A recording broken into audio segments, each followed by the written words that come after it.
একদিন আচার্য চাণক্য একটা নদীর ধারে বসেছিলেন। পাশে চন্দ্রগুপ্তও বসেছিল, শান্ত কিন্তু চিন্তায় অস্থির। চাণক্য জিজ্ঞেস করলেন, কি ভাবছ বৎস? চন্দ্রগুপ্ত বলল, গুরুদেব, সব কথা কি মনের মধ্যে লুকিয়ে রাখা ঠিক? কখনো মনে হয় যদি কাউকে সবকিছু খুলে বলি তাহলে মন হালকা হবে।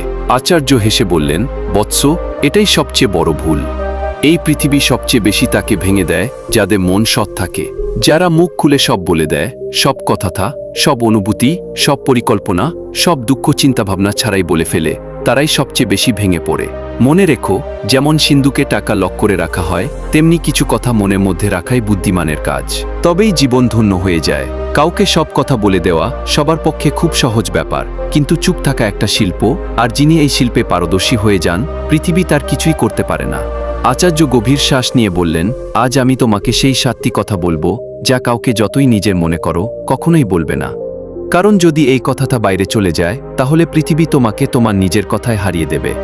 তাহলে শোনো, আমি তোমাকে বলছি সেই 7টি গোপন কথা যা যদি তুমি লুকিয়ে রাখো তাহলে জীবনে কোনো সমস্যা দূরে থেকেও তোমায় ছোবে না। প্রথম কথা, ঘর পরিবারের সমস্যা কাউকে বলবে না।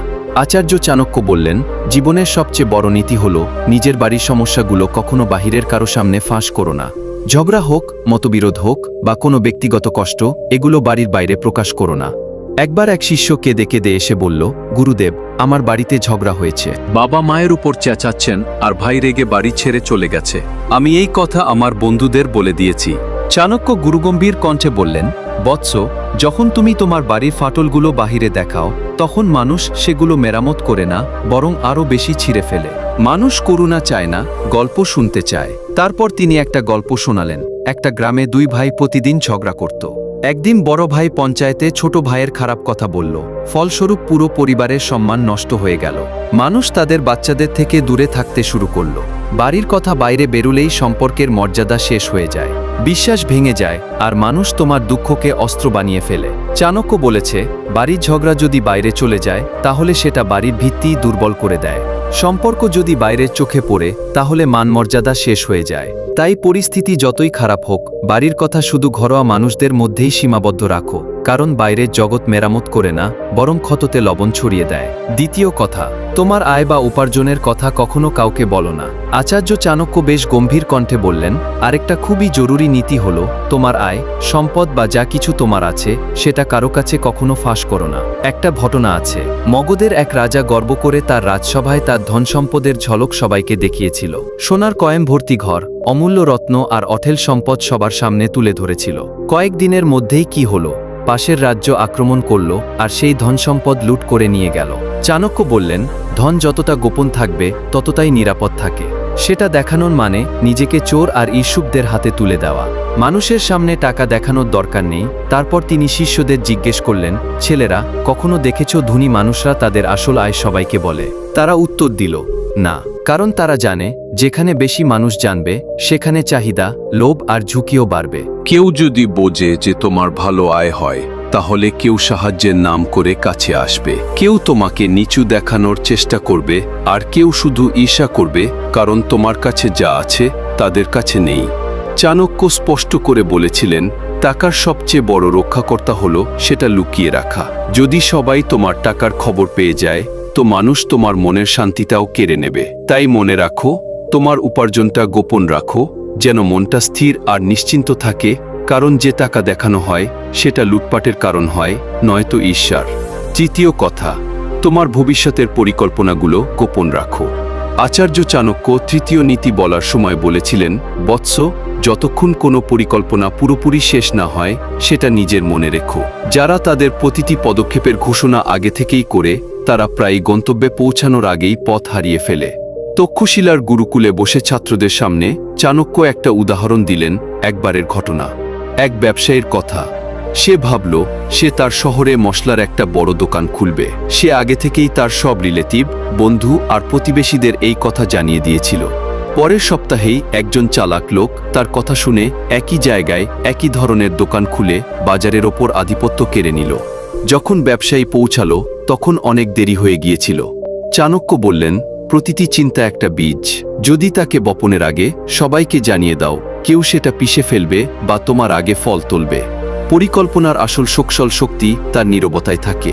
তিনি আরও বললেন, মনে রেখো, প্রস্তুতির সময় দেখানোর জন্য নয়, কাজ শেষ হওয়ার পরই কথা বলা উচিত। যতক্ষণ যাত্রা চলছে ততক্ষণ চুপ থাকো। তোমার উদ্দেশ্য, দিশা আর পরবর্তী পদক্ষেপ সব তোমার নিজেরই।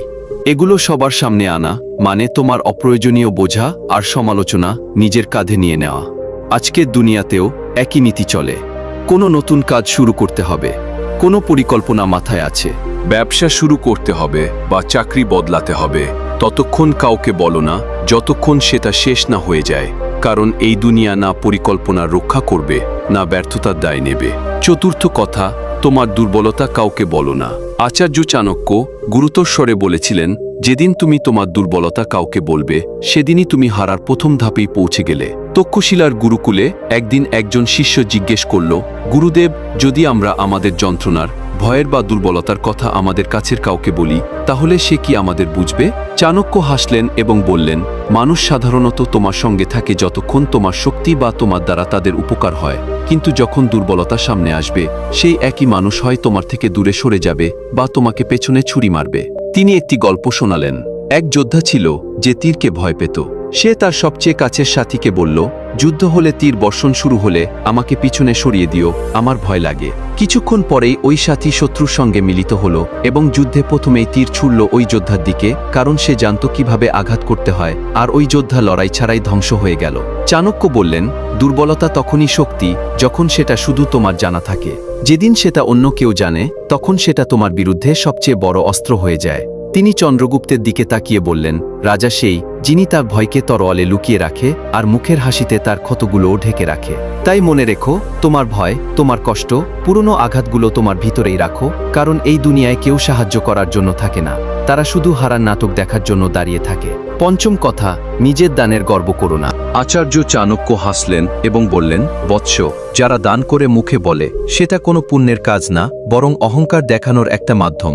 গুরুকুলে বসা ছাত্ররা প্রশ্ন করল, গুরুদেব, যদি আমরা কোনো দরিদ্রকে সাহায্য করি, কোনো ক্ষুধার্ত ব্যক্তিকে খাবার দিই বা কোনো ছাত্রকে পড়াশোনার জন্য সাহায্য করি, তাহলে সেটা বলা কি ভুল? চাণক্য শান্তস্বরে বললেন, যখন তুমি দান করো আর তারপর সেটা প্রচার করো, তখন সেটা আর সাহায্য থাকে না, সেটা তোমার অহংকার বাড়ানোর একটা উপায় হয়ে যায়। চন্দ্রগুপ্তকে বললেন, একবার এক রাজা দরবারে ঘোষণা করলেন, আমি এই বছর 100 গরু ব্রাহ্মণদের দান করেছি। সবাই তালি দিল। কিন্তু ঠিক একই রাতে স্বপ্নে এক বৃদ্ধ ব্রাহ্মণ তার সামনে এলেন আর বললেন, রাজা, আপনি যা দিয়েছেন তাতে আপনার কোনো পুণ্য হয়নি, কারণ আপনি সেটা সবাইকে জানিয়ে দিয়েছেন। দান তখনই ফলপ্রসূ হয় যখন সেটা গোপনে করা হয়। চাণক্য স্পষ্ট করে বললেন, ডান হাতে যা দাও সেটা যদি বাম হাতও জানতে পারে তবে সেটা দান নয়। দান হলো একটা বাতি যা অন্ধকারে জ্বলে, সেটা কেউ দেখুক বা না দেখুক তার আলো একদিন তোমার কাছে ফিরে আসবে। তাই বন্ধু, যদি তুমি সত্যি কাউকে সাহায্য করে থাকো, তাহলে সেটা তার সবাইকে জানানো দরকার নেই। যা মন থেকে দেওয়া হয় সেটা উপরে পৌঁছে যায়, বাকিটা সব দেখানো ছলনা। ষষ্ঠ কথা, অপমান আর পরাজয়ের গল্প কখনো বলো না। আচার্য চাণক্য শিষ্যদের দিকে তাকিয়ে গভীরভাবে বললেন, জীবনে প্রত্যেকেই কখনো না কখনো হারে, অপমান সহ্য করে, কিন্তু বারবার সেই পরাজয়কে মনে করা মানে নিজেই নিজের ক্ষত খুঁজে বের করা। তিনি চন্দ্রগুপ্তের দিকে তাকিয়ে বললেন, একজন যোদ্ধা যুদ্ধ হেরে গেল। সে গিয়ে সব গ্রামে বলল, আমি হেরেছি, আমাকে প্রতারিত করা হয়েছে, আমার সঙ্গে অন্যায় হয়েছে। হয়তো কিছু মানুষ দয়া দেখিয়েছে, কিন্তু বেশিরভাগই তাকে হাসির পাত্র বানিয়েছে। আর যখন সে আবার মাঠে নামল, সবাই আগেই তার পরাজয়ের অপেক্ষা করছিল। চাণক্য বলেছিল, যদি কখনো তোমার অপমান হয়, সেটাই তোমার শক্তিতে বদলে ফেলতে শেখো, তাকে ড্রামের মতো বাজিও না। এই দুনিয়া চালাক, তারা তোমার দুঃখে কাঁদবে না, বরং সেটা মনে রাখবে। অপমানকে মনে রেখো না, তাকে তোমার ভিতরের শক্তিতে বদলে ফেলো। যখন তুমি তোমার দুঃখ সবার সামনে নিয়ে আসো, তখন যারা তোমাকে আগে ঈর্ষা করে তারা সেটাই তোমার বিরুদ্ধে ব্যবহার করবে। মনে রেখো, দুনিয়া তোমাকে তখনই বিশ্বাস করে যখন তুমি নিজের শক্তি দেখাও, নাকি নিজের ভেঙে যাওয়ার গল্প শোনাও। তো বন্ধু, যদি কখনো হারো, দুনিয়ার কাছে বলো না আমি হেরে গেছি, নিজের কাছে বলো এবার আরও শক্ত হয়ে দাঁড়াতে হবে। আসল বিজয়ী হচ্ছেন সেই ব্যক্তি যে পরেও চুপচাপ উঠে দাঁড়ায় আর তার নীরবতায় সবাইকে চমকে দেয়। সপ্তম কথা, তোমার অনুভূতি যেমন রাগ, মায়া বা ব্যথা কখনো কারো সামনে প্রকাশ করো না। আচার্য চাণক্য তার সমস্ত শিষ্যদের দিকে তাকিয়ে গম্ভীর স্বরে বললেন, মানুষের সবচেয়ে বড় রহস্য তার মন, আর যে নিজের মনকে সবার সামনে খুলে দেয় সেই সবচেয়ে প্রথমে ভাঙে। যখন তুমি কাঁদো, রাগ করো বা মায়ে পড়ো আর সেই সব কথা অন্যদের সঙ্গে শেয়ার করো, তখন মানুষ সহানুভূতি দেখায় না, তারা ভাবে তোমার দুর্বলতা কোথায় আর কিভাবে সেখান থেকেই তোমাকে ভাঙা যাবে। যদি তুমি কাউকে বলো তুমি কার প্রতি রাগান্বিত, সেই কথা তোমার শত্রুদের কাছে পৌঁছে যেতে পারে। যদি তুমি কাউকে জানাও তুমি কার প্রতি মায়া পোষণ করো, সেই মানুষরাই সেই মায়া ভাঙার চেষ্টা করবে। আর যদি তুমি তোমার যন্ত্রণা প্রকাশ করো, তারা তার সমাধান নয়, নিজের লাভের কথা ভাববে। তারপর চাণক্য বুঝিয়ে দিলেন, অনুভূতিও ঠিক তেমনি যেমন ধন। সবার সামনে সব খুলে দিলে তার মূল্য কমে যায়, কিন্তু যেটা ভিতরে জমিয়ে রাখো সেটাই শক্তি হয়ে ওঠে। চাণক্য চন্দ্রগুপ্তকে বললেন, রাজা সেই যে ভিতরে আগুন হয়ে জ্বলে আর বাইরে ঠান্ডা ছায়ার মতো লাগে। যাকে কেউ বুঝতে পারে না সেই সবচেয়ে শক্তিশালী। নিজের মন মতো কথা বলো শুধু তার কাছে যে সত্যিই নিঃস্বার্থ। বাকিদের সামনে শুধু হাসো আর চুপ থাকো। চন্দ্রগুপ্ত মাথা নেড়ে বলল, গুরুদেব, আমি বুঝেছি প্রতিটা সম্পর্কেই ভালোবাসা থাকলেও এমন কিছু কথা থাকে যা গোপন রাখা বুদ্ধিমত্তা। চাণক্য বললেন, বৎস, এই নীতিই জীবনের সবচেয়ে বড় ঢাল। এটা আঁকড়ে ধরো, তারপর আর কেউ তোমাকে ভাঙতে পারবে না। তাই বন্ধুদের বলছি, কেউ যতই স্পেশাল হোক না কেন, এই 7টা কথা নিজের মধ্যেই রেখে দাও। ভিডিওটা যদি ভালো লাগে তাহলে লাইক, শেয়ার আর কমেন্ট করতে ভুলো না।